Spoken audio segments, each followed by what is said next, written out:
Um, but one thing today's lesson, guys, what I wanted to go over is I kind of wanted to piggyback off the last couple of things that we talked about in our previous meetings.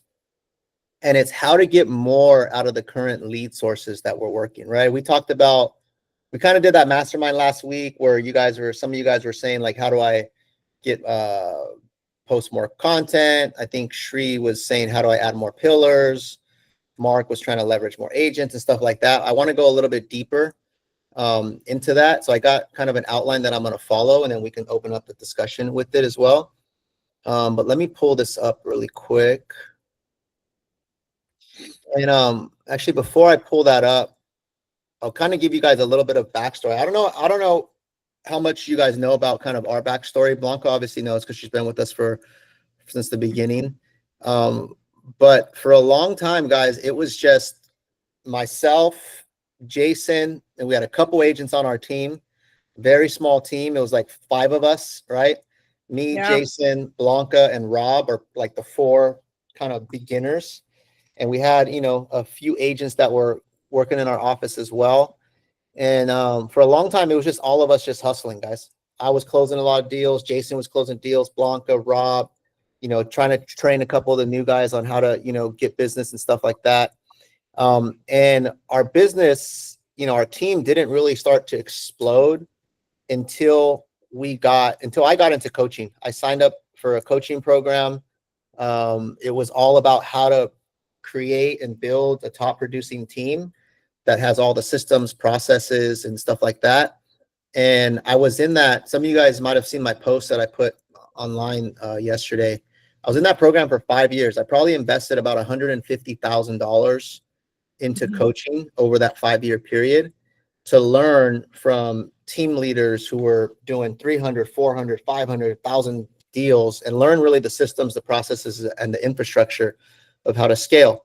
And so a lot of the things that I want to teach you guys are things that I've learned from these people that you can apply to yourself as a producer. But one of the big things that my coaches back then would always emphasize, and it was kind of a mindset shift.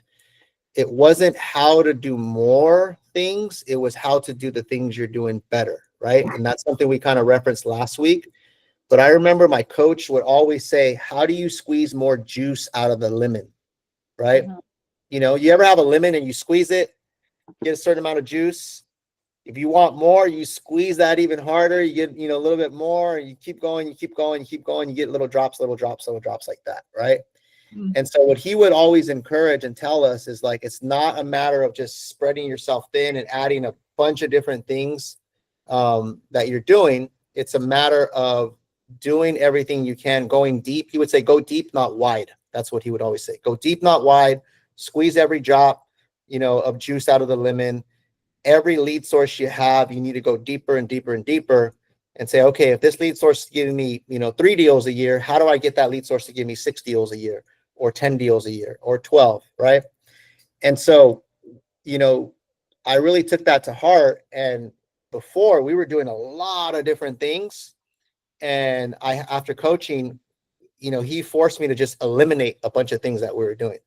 He said, I want you to pick like 3 or 4, and those are going to be your pillars, and those are the ones you're going to go deep with, right? So that's kind of where I'm coming from with all of this information. And so I want you guys to start thinking like business owners, right? If you truly want to get a handle on your business, you got to think, how do I go deeper with what I'm already doing? Because it's really easy to get distracted out there. It's really easy to see, you go on YouTube, or you talk to somebody else, or you talk to another agent or another team or whatever it might be, and they may be doing something different, but very, very few are actually treating their lead sources like a business. Very few are going deep with, looking at return on investment, cost per lead, time, effort, all those different constraints that it takes to make something work, right? So this is what separates kind of the amateurs from the true business professionals, right? And that's what these trainings are all about. This group is all about a higher level, moving you guys to a higher level. Is Shri frozen? Oh, okay. I wasn't sure. Oh, son. Oh, You're sorry. frozen. Oh, sorry. Okay. No, you're good. Okay, so any questions before I get started, guys, and kind of going into this? What I also want to say is this is not the sexy part of real estate, right? And that's something that we got to learn. Like business operators who are doing a lot of deals, their business is not that sexy. It's a lot of redundancy. It's a lot of doing the same things over and over and doing them at a high level. So if you're chasing sexy, like you want to feel good about doing something great and new, I can tell you that that's the recipe for burnout. That's the recipe for not doing well, because we call it the shiny object syndrome, right? You see a shiny object, it sounds great. You go chase that, and then it's not so shiny no more. And then you go chase something else, and you don't do any of them at a high level, right? So that's another concept that he would always talk about, is chasing squirrels, right? If you chase a bunch of squirrels, you're not going to catch one squirrel because they're all running in different directions, right? So think about that as you look at your business and analyze it. But let me share this document and we'll kind of kick right into this. And feel free to raise your hand, ask questions, and stop me if I'm going too fast. Okay, so the mission today: how to get more out of your lead sources and think like a business owner, right? The goal is to help agents increase their ROI, return on investment, from their current lead sources like Zillow, referral, social media, open houses.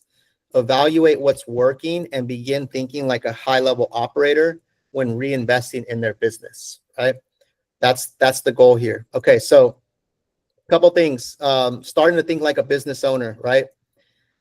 Agents don't necessarily need more leads, right? We've talked about that before. You guys hear me repeat that a lot, but we don't necessarily need more leads. We need to get better results from the ones that we already have, right? That's the big thing that I want you guys to remember.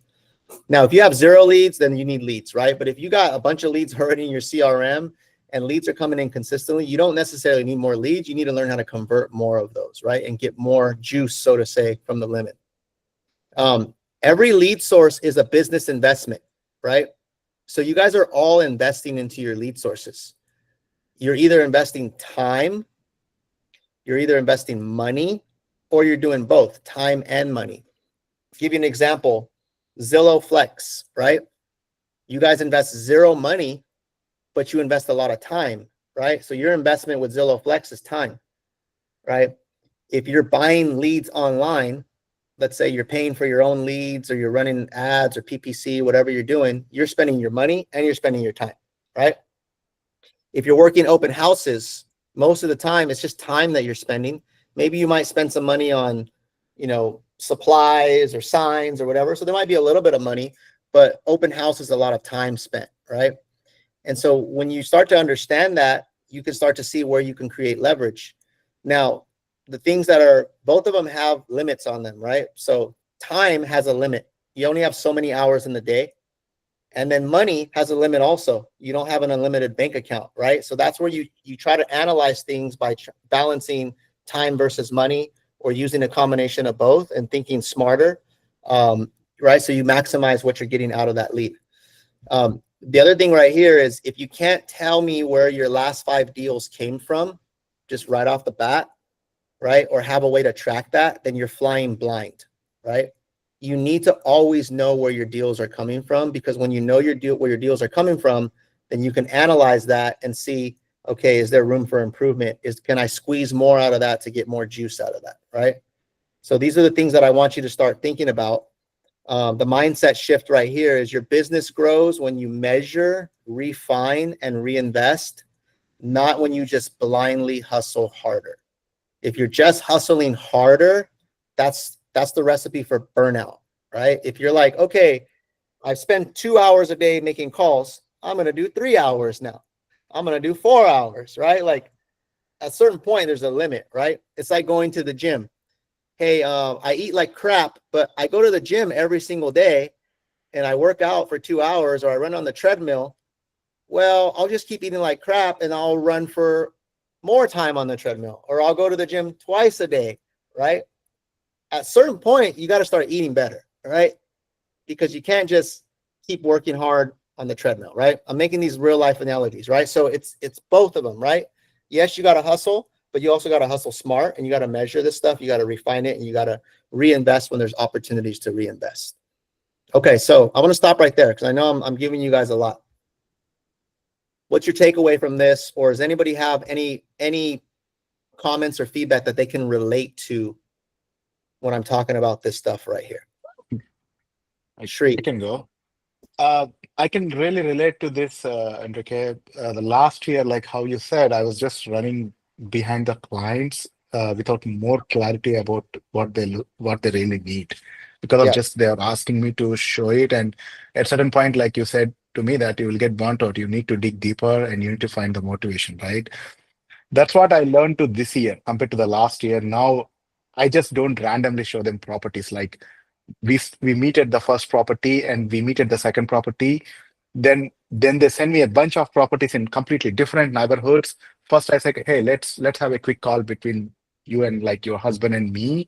First, let's get back to the table. Hey, when we met, we are looking at these properties and these are your requirements in our home showing evaluator. Then why suddenly you jump to somewhere in East Bay? We are looking in the South Bay, right?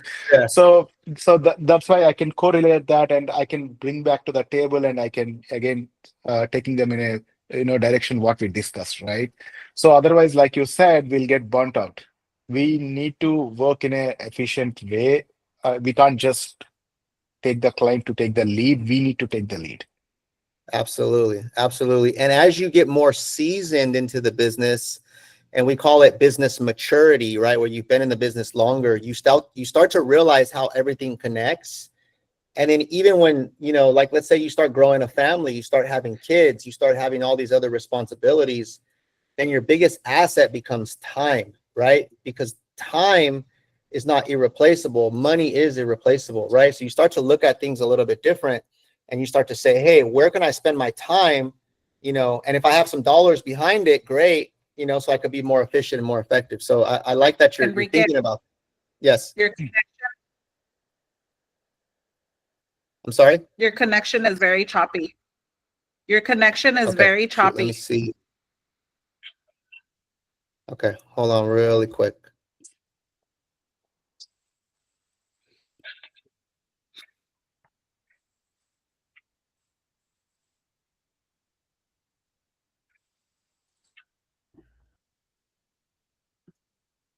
I don't think it's over here because I have all the bars. It might be on your end. He's I think you frozen right now. froze.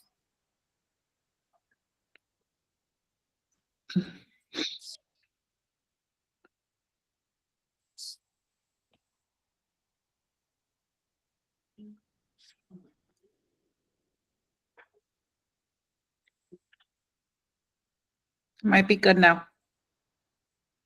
All right. How about now?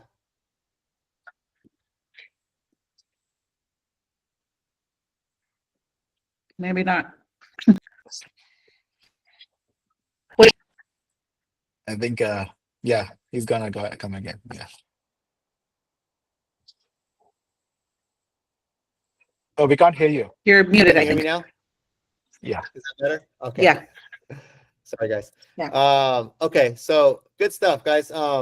Any other takeaway? Any other anything you can relate to when I'm talking about that first section there?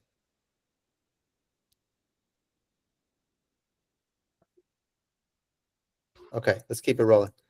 Let me make sure.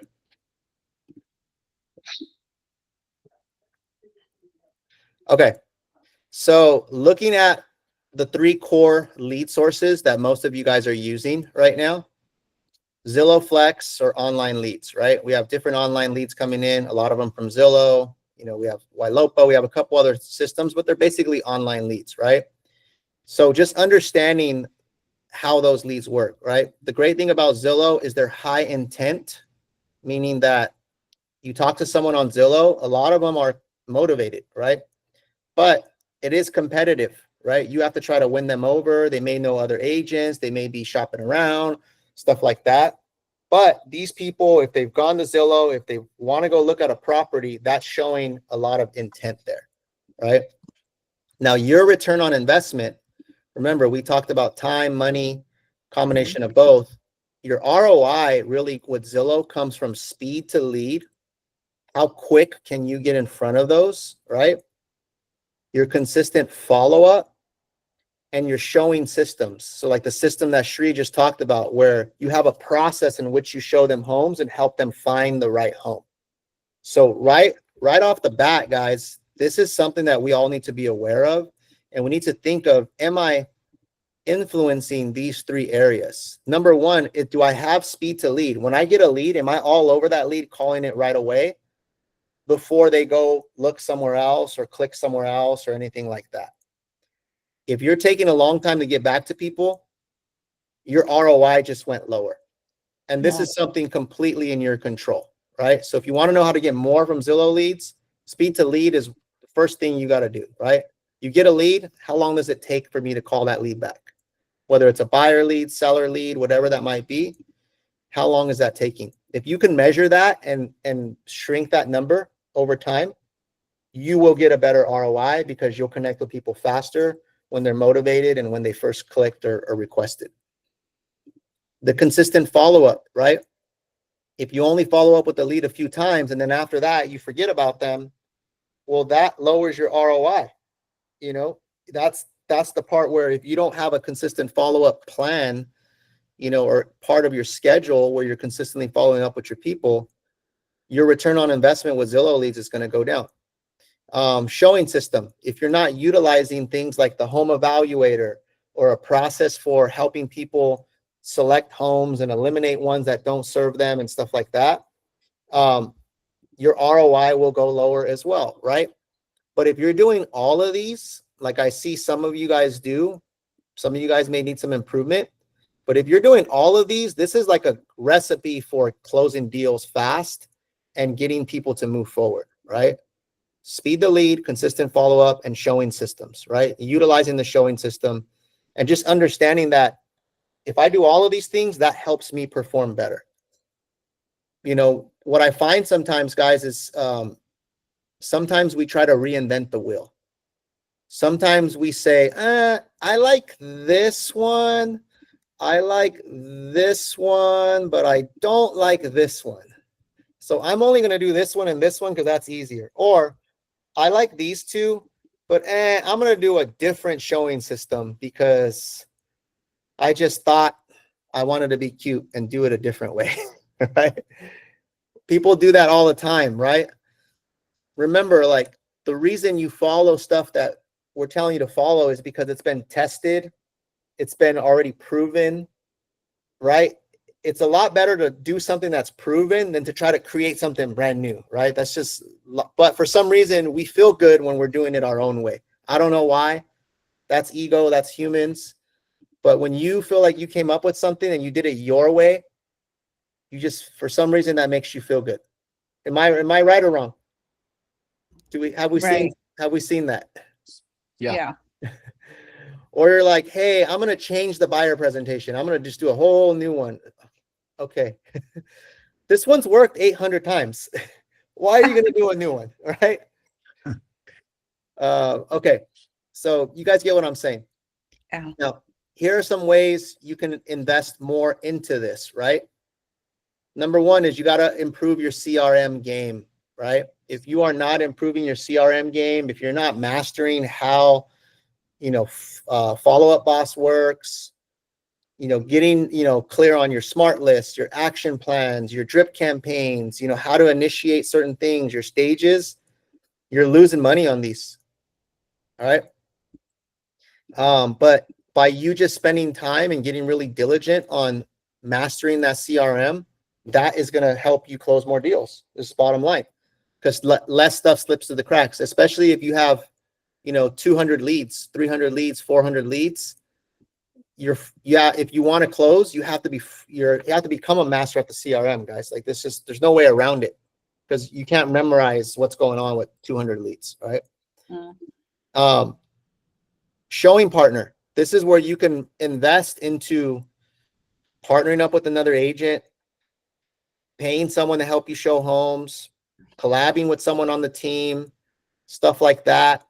But that can help you get more support and cover more ground, right? Like, let's say you got 5 clients, but you can't show them all homes on the weekend, but you decide to partner with somebody else on the team and they take 2 of them, you take 3 of them, And now all those 5 clients got homes showed, and now you can go back and see which ones want to move forward. You can get more done in that same amount of time, right? Now, when I put this, make sure you're maxing your own schedule out first before you add people. That's the catch to this, right? Mm-hmm. And we talked about that before. Don't just add people just to add people. You only add people when you're maxed out, right? Then at that point, you start looking for leverage. And be honest if you're maxed out or not, right? Using scripts and role play to convert more buyers. So this is where getting better at the language of sales, getting better at the scripts, getting better at, your presentation, getting better at objection handling, getting better at, just the whole process in general, learning the contract, learning stuff like that. That's going to help you convert more, right? Because let's say you give Blanca 5 leads from Zillow and I give Shri 5 leads, and Shri is way better at sales. Naturally, Shri's going to convert more of those just because he's more refreshed. He's more skilled at talking to people and converting them, right? Mm-hmm. And so none of this right here, guys, requires you to spend $1. That's the great thing. Yeah. Remember, we said you can invest time or money. All of this requires you just to get diligent and understanding that this stuff's crucial, right? But I'm not asking you, hey, start paying for stuff, at least not on this one right here. Now let's stop right there. Comments, questions, feedback. Who can attest to any of these examples here?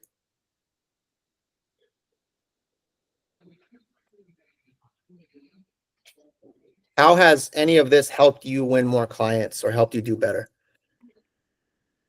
I can go. Go. One of the ones that is getting a showing partner to cover more ground. Shri and I were able to double end a deal because I wasn't able to meet the client, but they were ready to tour the home and transact. And because Shri was available and I brought him on, we were able to double end that deal. Yeah. Yeah. So, getting leverage and getting a showing partner, like you said, make sure it's because you're busy, of course, with your schedule. And in that scenario, it was a win-win for both of us. Yeah. Yeah. Absolutely, right? Because now Shri got to participate in that. The client got to get the service that they need. They got to see the home. That created another transaction. You split part of that with Shri, but now you had basically 2 deals working instead of just 1 deal working. Yeah. Right. Mm-hmm. And so some people might be like, well, I don't want to split a deal. I don't want to do that. But that's thinking small, right? That's not thinking how to get the most out of this. Yeah. In that scenario, you were busy, you were doing other things, whatever was going on. And now Shri was able to come in and that worked out for a win-win, right? And then on the win-win for Shri was his script, his role play to convert the buyer. Because if Shri wasn't, versed or ready for meeting that client, it probably would have just been a showing and done deal. It wouldn't have gone to that next step. So Shri being, ready and practicing scripts and I felt confident that he was going to do a great job in meeting the buyer, which he did. He converted it into his buyer. Yeah, Yeah. absolutely. Mm-hmm. So, go ahead. And on the third bullet point, improve your CRM game. It's true. If we just dig deep in our CRM, there's deals. Just this week from my nurtures, from the database, it's just calling the clients and revisiting. Some of them have been silent for 6 months to a year and they're coming back on or they're ready to revisit. Things have kind of settled with all the uncertainty that we had going on at the beginning. So I feel like people are more willing to transact despite the interest rates being on a roller coaster. Yeah, absolutely. Those are great examples. I mean, all 3 bullet points, you've seen benefits from investing into these 3, right? Yeah. Which turns into income, turns into more, getting more out of those same deals, same leads and stuff like that. Right. Good stuff. Okay, let's move on to the next one. Great example. Referrals from your sphere, social media. I put that all into one, right? When I talk about SOI sphere, I think social media kind of goes hand in hand because they work together, right? Some people stay in touch by calling people. Some people are staying in touch or top of mind by posting on social media, and then your friends and family see you. And so they work hand in hand, right? So you just need to know that that's part of the plan, right? You got to stay in touch with people, and then social media is kind of a layer, an add-on to that. And so that includes your past clients, friends and family, social followers. Referrals come from staying visible and consistent with outreach. There could be direct outreach and indirect outreach. Direct outreach is picking up the phone and calling somebody, texting them, emailing them. You're directly going after them. Indirect outreach is you post something cool on social media, and now they see it, and now they remember you, right? Or you post, Blanca posted that thing last week, right? That challenge. Yeah. And 2 people reached out, right? Mm-hmm. So that was indirect. You weren't targeting anybody specific. You just put information out there, and then you attracted people to come contact you, right? Right. So we just need to know that that's the game that we're playing. Now, how can you get more out of it, right? And these are things that you guys can start incorporating into your business outside of what the PRG already does. But there's several things that you can do. You guys can host your own events, guys. That's the other thing too, right? Like we do our big day at the park, right? Which is great. If you invited people, you took advantage of that. Awesome job. We're going to host an event during the holidays, the family photo event, but that's just 2 times a year. There's plenty of other times throughout the year to stay in front of or host some sort of event or a pop by for your past clients, your friends, your network.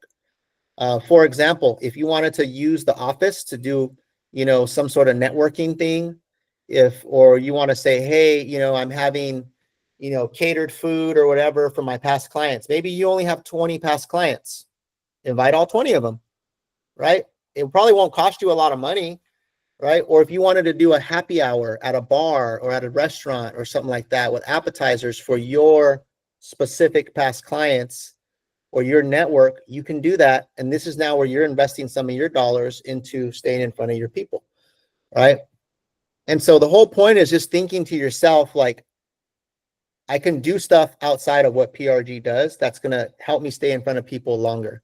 Because our events are twice a year, but what about those other times during the year, right? We want to have reasons to be in front of people. Something you could do is you can send birthday or home anniversary gifts, right? So anytime you close a deal, you help a buyer or whatever, you put that in FUB as their anniversary, and then you send them a little gift or a thank you or a card. It could be something small. It doesn't even have to be anything big. But if you make that part of your practice, like every year, my clients get a happy anniversary on buying your home with me. Here's a little something, right? You spend $20, $30, whatever. That's going to go a long way with building that visibility with your clients and staying top of mind, right? Birthdays, if you get your clients' birthdays, or even if you send them a personalized message or video message, that doesn't cost you anything. It just costs you time. Hey, I noticed it was your birthday. Wanted to wish you a happy birthday, right? Hope you're doing well, blah, blah, blah. And you just send them a video on Facebook or a video directly to their cell phone. That goes a long way, right? So you're investing your time into that. Upgrading your Instagram or social media with content or proof or stories, right? We talked about leveraging every milestone with some sort of video or story, right? Who's done that since we talked about that was it last week? Has anybody done any of Mark, those? Mark did those actually. I think yesterday for his club, I was seeing his video. He did a very What'd good you do, video Mark? actually. What was it, Mark? I did like a little closing story that like the stagers had removed the staging and I was picking up my signs, and then I filmed more content, but I haven't posted it yet. It's just sitting on my phone for my next listing that's coming, and we're getting the staging prepped and cleaned over there too. There you go, right? Awesome way to leverage a milestone. Like, hey, this one just sold, staging's out, right? You get to showcase that. Like that shows people proof that Mark is someone that's doing deals, doing business and stuff like that, right? Past client testimonials. a lot of you guys have really, really happy clients, but are you getting a video testimonial from them? No, right? This is where, is it worth it for you to invest $100 or a couple $100 to a videographer to go out there, or even have them come to the office, right? And we film it really quick and have that as an edited piece of content that you can now put on your social media. You can pin it to the top of your feed, right? Where people can see that over and over. That's a really, really low cost, big impact, right? Because now that video can be used multiple times. It could be used forever. A lot of you guys have seen that client testimonial that I've had from my seller because it's part of our listing package. That thing's been watched like hundreds and hundreds and hundreds of times, right? And I've probably paid like $400 to have someone film that, $500 maybe. But I've been able to use that. It's been used by everybody in our team, by me, by multiple emails, stuff like that, like hundreds and hundreds and hundreds of times since I filmed that. But this is now where if you want to step up as a business owner, you got to start investing in your own stuff, right? Because you guys are all starting to build your own businesses, right? And so it's better that they're talking about Shri, not just talking about Enrique and the PRG team, right? So that's, to me, that's a really good investment into your business. Using a VA or a system to track follow-ups and touch points, right? So it could be, you can invest in a virtual assistant. Like we have one on our team right now that helps us with onboarding. I'm even embarrassed to tell you how much we pay him. It's really, really low, guys. But that's a good wage where they're at, right? And they help us with administrative stuff that can in turn make us, hundreds of thousands of dollars or millions of dollars in the long run, right? In revenue. So when you get to a certain point in your business, it's worth it for you to invest into a VA that can help you with a lot of these things, because remember, you only have so much time, right? So if you put a little bit of dollars behind it, you have someone taking things off of your plate. Or a system or a spreadsheet or something that you create to track these things. Like if you want to put all your clients and track how many times did I send an anniversary card? How many times did I send a birthday?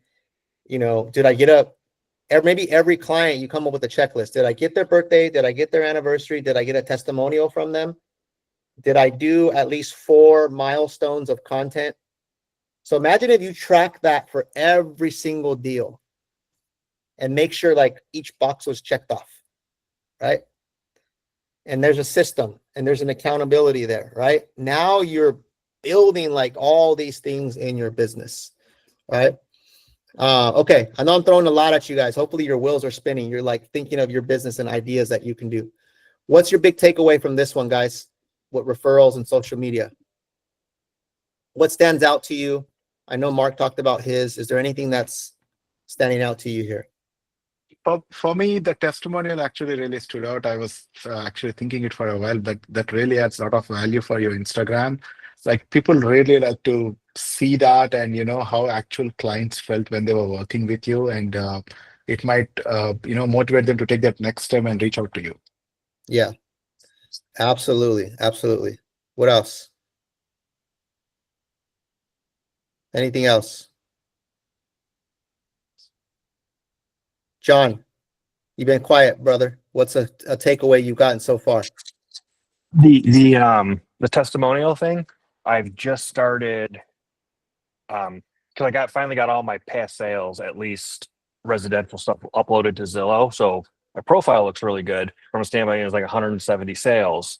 Nice. I lost the spreadsheet that had my 500 new home sales, so I have to go and do it one by one now and look up tax records, which is gonna suck.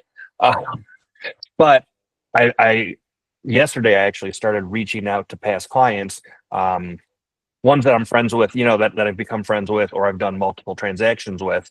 And I just started texting them saying, hey, I have all these sales. I have 4 reviews. Can you give me a review? And everyone so far has been 100%. I mean, once I reach everyone, I've got at least 30 to 35 reviews coming in.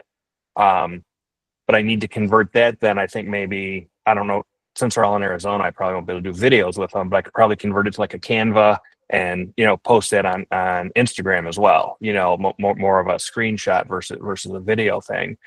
But I got to stop having a secret business.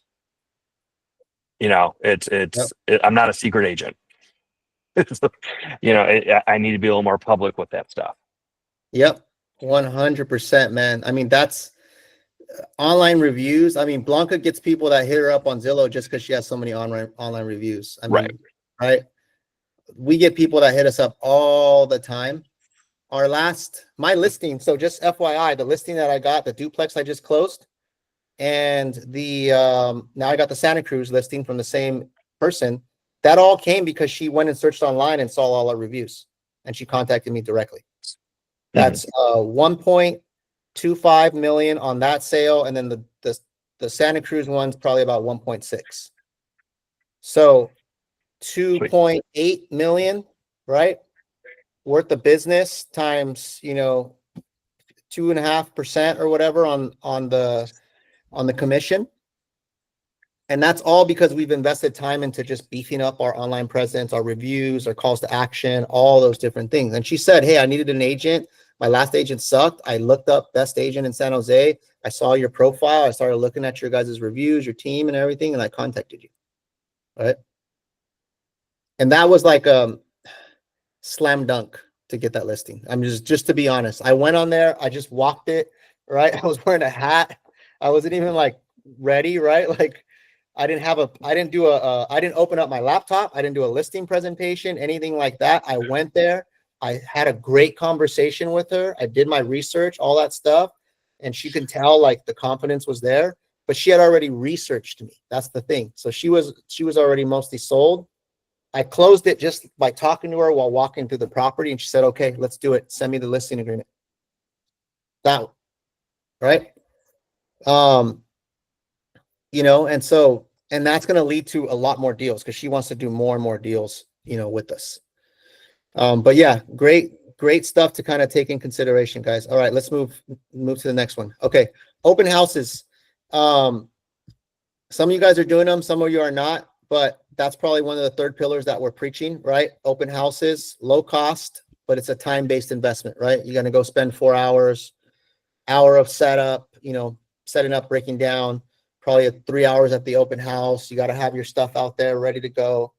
Open houses work, but they only work if it's paired with a structured follow-up plan, right? And this is where it's important, right? If you just go do the open houses, but you don't have the follow-up game, you don't have them going, you know, into the CRM, onto a plan, onto property searches, and you're not consistently calling them open houses, you're just wasting your time, right? So we need to remember that it only works when it's paired with a structured follow-up. But these are ways that you can put more into your open houses to get more out of them. You can run ads. If you wanted to run ads on Facebook or IG, you can run ads to boost traffic to that open house or just get leads leveraging that open house, right? I know Amea's doing this. So if you want info on how to do that, call Amea. He'll definitely show you how to do it. It's not that hard. Making sure you're using a digital sign-in like the YLOPO tool, right? So that you get people in the system. Like that's crucial. That's an absolute must. If you're not using that, you're losing ROI on your open houses. Inviting the neighbors and your SOI, right? Remember, if you're going to go work this open house and you're going to spend 4 hours, you want to make sure you get the most out of that opportunity. So for every open house that you do, it doesn't matter if it's your listing, someone else's, you should be door knocking at least the surrounding neighbors to get squeeze more juice out of the lemon, so to say, right? And so if that means you have to allocate 1 more hour to get there early, go knock on, 10, 20 doors, whatever you can do in that time frame and invite people, but now you're sparking up this conversation, right? That's a really, really good use of your time. To get more from the open house, right? And it could literally be, an hour before the open house, right? And then using like follow-up text, call scripts, stuff like that after the event, right? That's part of the follow-up system that YLOPO does. One thing that wasn't on here that is extremely important is your signs, guys, like your open house signs, your marketing material,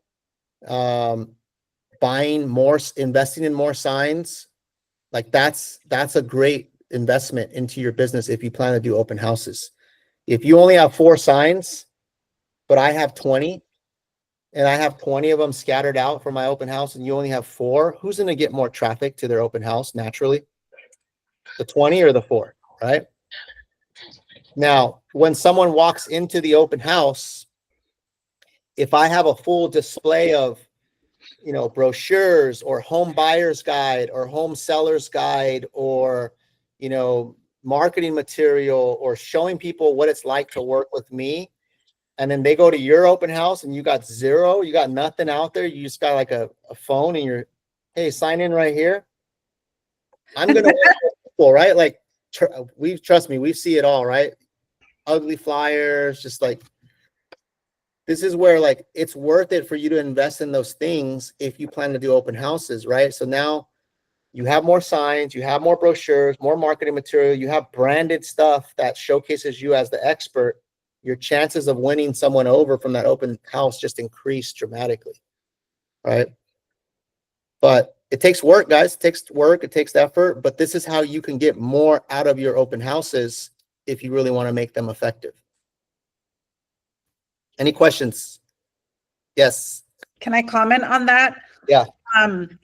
I feel that if you're already spending time to do the open house, it's a work day. It really is. From the morning that you set up your signs and you get ready to the open house and then to the follow-ups afterward, it's a full day. And impressions make a big difference. When John and I did our Trestle Terrace in Fremont, that even the agent that was holding the open house for a listing that was across the ways, she said ours was just more inviting, that the vibe was good. She goes, I don't know what it is. I just feel like ours is dead. So then I told John, go over there and check it out. So John goes to her open house. It was the same day. And it was dead. And she was the one that was kind of dead because it was just not exciting, not inviting. She was doing her thing on the counter in the kitchen, her back to, people coming up the stairs, and pride in it. Take pride in your professionalism and what you're doing. And we had great feedback and great comments on our presentation when we did ours. And, I feel like that is winning because it says a lot about you as a professional and how you express yourself. Yeah. And you guys ended up double ending that deal too. And John ended up connecting with the buyer. Again, that was, something. Do open houses work? You put that a lot on there. Do open houses work? Yes, they do. Yes, they do. And we got a lot of other leads from there as well. We door knocked it. We invited the neighbors. It's only going to be successful if you put the work and the planning into it. If you're going to wing it and the word is half-ass it, it's not going to work. It really is. You have to just know that you're working that day and just make it the best day for you, productive wise. Absolutely. Great takeaways there. Okay, a couple more things, guys. Hopefully you're getting some ideas off of this. How to track your ROI, right? This is a really simple version, right? Return on investment. Obviously, you can calculate costs and everything, but this is just the easy way for you to calculate. Number one is, where'd your last 5 deals come from, right? So this is a great exercise to think, where did my last 5 deals come from? How much time, effort, or money did I spend on that, right? So you can say, okay, I'll give you some examples in a second, right? But think, how much time, effort, money did I spend on that? How long did it take from when I got the lead to when I closed it? Because remember, that also is a measurement of ROI, right? It's not like, hey, I got this lead, it didn't cost much. Yeah, but it took you 2 years to close, right? That also needs to be taken into consideration.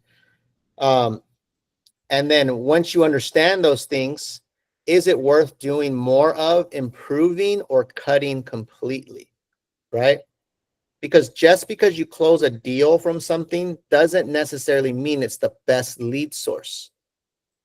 Because there could be other lead sources that are more effective, more efficient, faster, profitable, or can close, quicker or whatever that might be, right? So this is where knowing where your deals came from and knowing the details of time, effort, money, how long it took from lead to closing, all of that is important so that you can make calculated decisions and say, okay, is this still the best way to attack my business, right? Because there's a lot of ways to attack the business.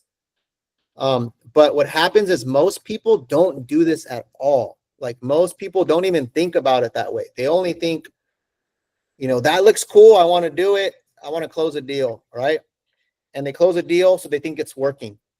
Okay, but all that time you spent doing that, could that time have gone somewhere else where I would have done better, right? Because remember, time is a constraint, right? We don't have unlimited time. Examples, Zillow Flex. If I got 2 closings from 15 leads, right? Let's say I got 15 leads and I closed 2 deals out of that. Is that worth doing more of, right? Is that worth improving my follow-up systems to convert more? Is that worth doubling down on that, right? Because 2 out of 15, that's a great freaking closing rate, right? But if you've gotten 100 leads and you've only closed 1, and now these numbers, and now you've looked at them and you've analyzed them, now you're like, something needs to be fixed here, right? Either A, I need to cut it because it doesn't work, or B, I'm not working. I need to work now, right? Like I need to do better at these leads. Referrals or social media. If you've gotten 2 closings from your SOI from DMs, right? Then you're like, man, well, that works then. What was I doing on social media to get people to DM me? Maybe it's time to reinvest into consistent posting, right? Or whatever I've been doing to get people to hit me up. Blanca, you put a post out there and you got 2 people that hit you up, 1 post, 2 leads. That's a great return on investment, right? So this is where you got to think, okay, is it worth for me to keep doing that if I'm getting those kind of results so far, right? If you got 1 closing from 4 open houses, it's low cost, strong conversion. Is it worth doing more frequently or building a better plan for how you host your open houses and how you follow up, right? Because if you did 4 open houses and you close 1 deal, that's actually not that bad. But if I got all these leads, how can I do better so I can get more out of that? How can I squeeze, right? I'm going to keep saying squeeze the lemon, squeeze the lemon, squeeze the lemon. So these are ways where you can analyze your ROI on your different lead sources, right? And then make decisions based off of that.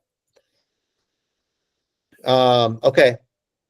Where to reinvest before spending more money, right? So we said before, most agents don't need new leads. They need to get more from what's already working. They need to squeeze the lemon more. So these are ways to reinvest in your current sources. Systems are ways to reinvest, right? So getting better with your CRM, your smart list, your action plans, learning that, implementing it, all those things, that's a way to reinvest into your business. Time, right? Making sure you're blocking out time for follow-up, for practicing, for prepping, all those different things, right? That's how you can put your time. Getting support, right? Whether you're getting support from people on the team, from our staff, from our TC, from Andrea, from Tin, whoever it might be, if they can support you to help make things run more efficiently, that's an investment into your business, right? Branding, right? Doing better branding, better listing content, doing more videos, doing more proof of success, branded marketing material at your open houses, right? Buyer guides, seller guides. We have the templates, guys. They're in Canva in our template section. Home buyer's guide, home seller's guide. You got to go in there and customize it and print copies out. So you're spending money on the print, right? But that increases your branding. Consistency, right? Consistency with your events, your check-ins, your posting on social media. These are all ways that you can invest into your business that doesn't necessarily cost you a lot of money, right? It just cost you going in there and doing it. And that's going to move the needle forward. That's going to move the ROI, return on investment, for the lead sources that you got. Okay. Any questions so far, guys? We're almost coming up on time. Okay. I'm going to skip this one, guys. What to add after you max these out, or we can always continue this next week, right? But these are just other things you can do. If you're like, let's say you're crushing all your other lead sources. You're like, Enrique, I'm doing all those things. I'm getting the most. I squeeze the lemon. There's no more drops that can come out, which, let's be honest, no one's probably doing that if we have to be honest. But if you are, and you're like, I want to add something else, there's other things that you can start looking at if you want to add, right? Farming, PPC, ads on social media, video marketing, YouTube, going after certain types of leads. Like, there's other ways you can add another pillar if you've already maxed out your pillar. But I would not add another pillar if you know you haven't maxed out your other pillars, right? That's the main thing.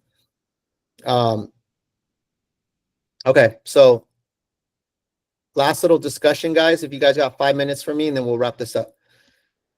What's your strongest source right now? How can you improve it by just 10%? Let's start with that one, guys.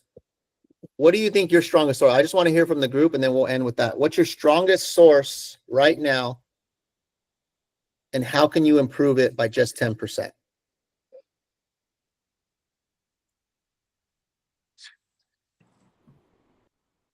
Wants to go first? This is just open conversation, right?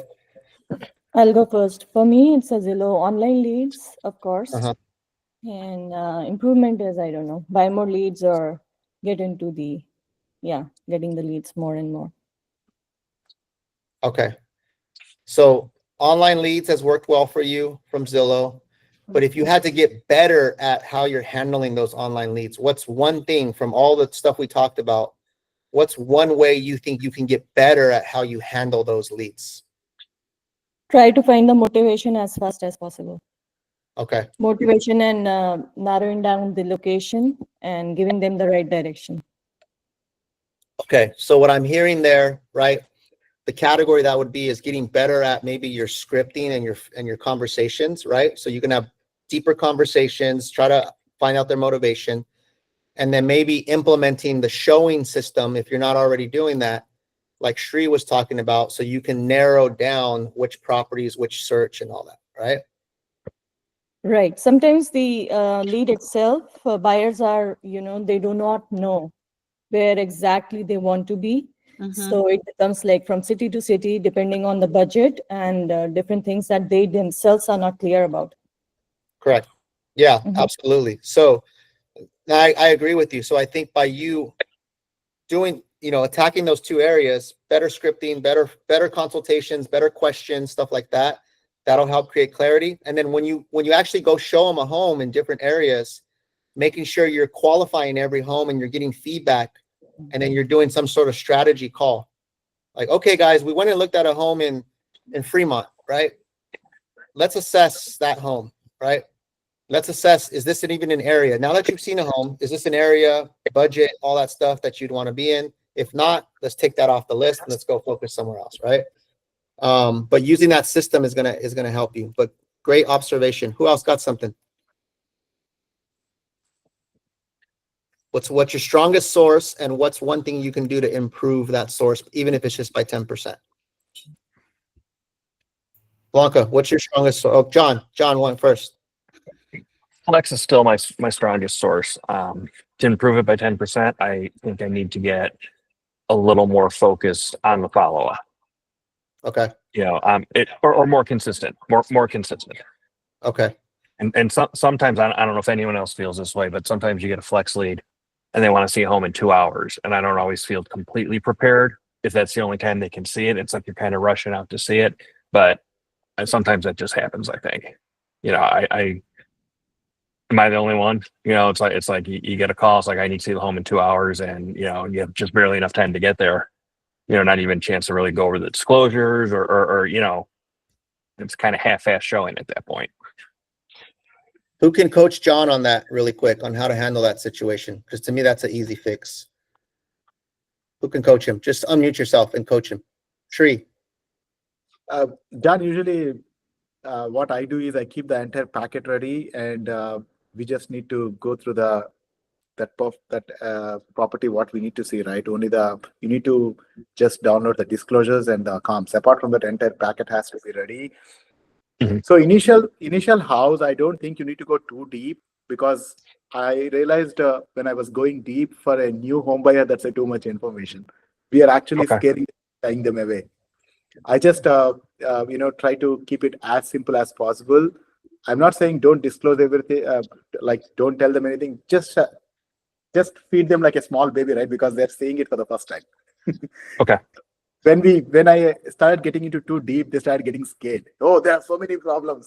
So then I realized, okay, no. Yeah. No. Yeah. That So, does happen. Yeah. yeah, You're right. so just try to treat them as like it's their first time seeing the house. Just tell them like you are there every time when there is any issue. You try to do it as smooth as possible, looking at their best interests, and just show them a little bit data. Don't give them too much data. Also, it's more of how you present yourself and how you can leverage your past sales by how you help those clients. That's what I think you need to show more. That's what I do. Okay. Yeah. Thanks. Love it. Great Yeah. advice. That's really good advice, Shri. Yeah.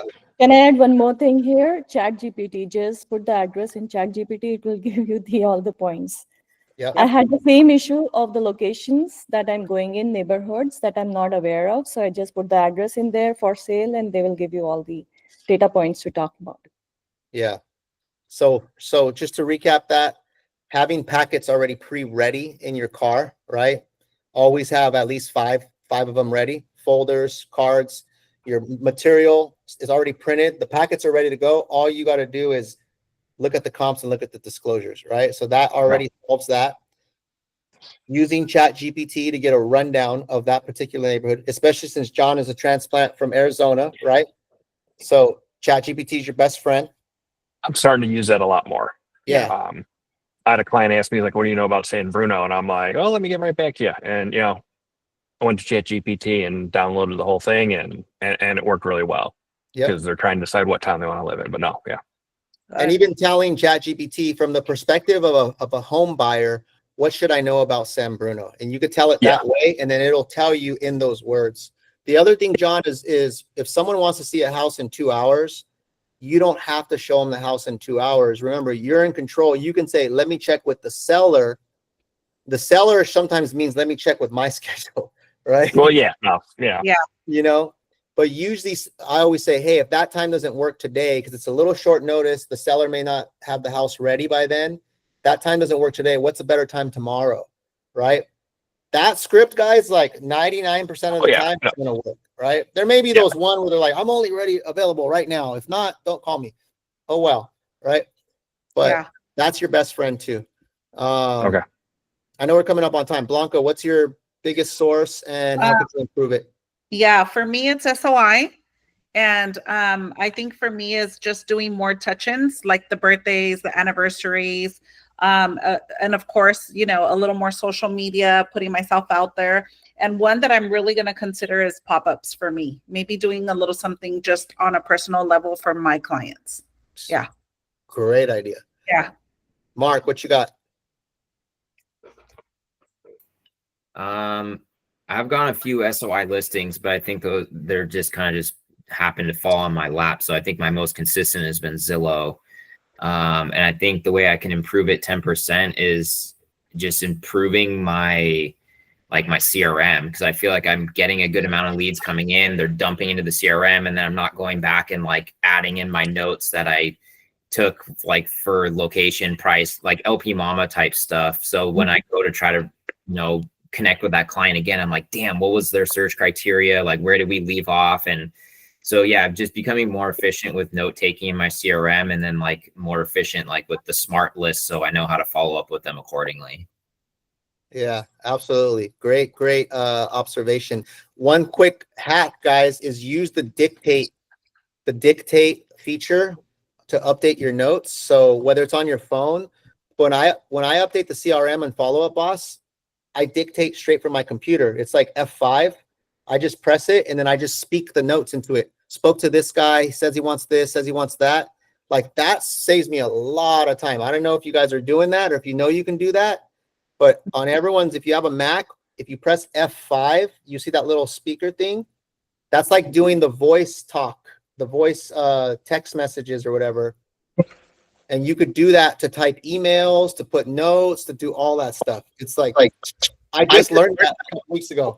Game changer.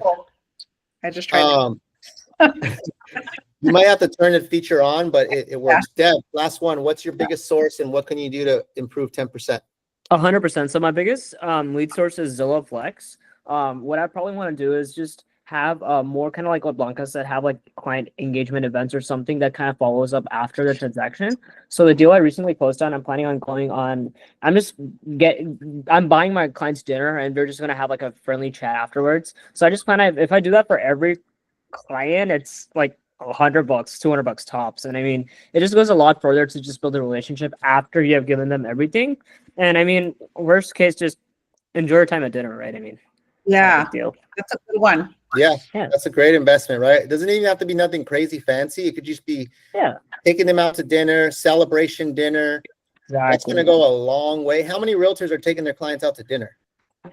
Very, very little, right? But that's going to pay dividends and building that relationship. And then they're going to always remember that, right? Especially if you just help them with their home purchase or sale. All right, guys, we're wrapped up on time. Thank you guys for your patience today. I hope you guys got some stuff. The biggest thing, guys, is take some action now, right? Like we've been talking about a lot of cool things and a lot of things that move your business forward, but it's up to you guys to now figure out what you want to work on. Pick one or two things. That's it, right? That's the other takeaway is every quarter have one or two things that you're implementing in your business, right? And so like if you really want to start doing the birthday card thing or any of these other things you guys talked about, that could be for the rest of the quarter. That's the one thing you consistently work on and you start making this part of your business. Because if you try to pick 10 things, you're not going to do any of them, right? So pick one or two max, and then pick a day on your calendar of when you work on that project, right?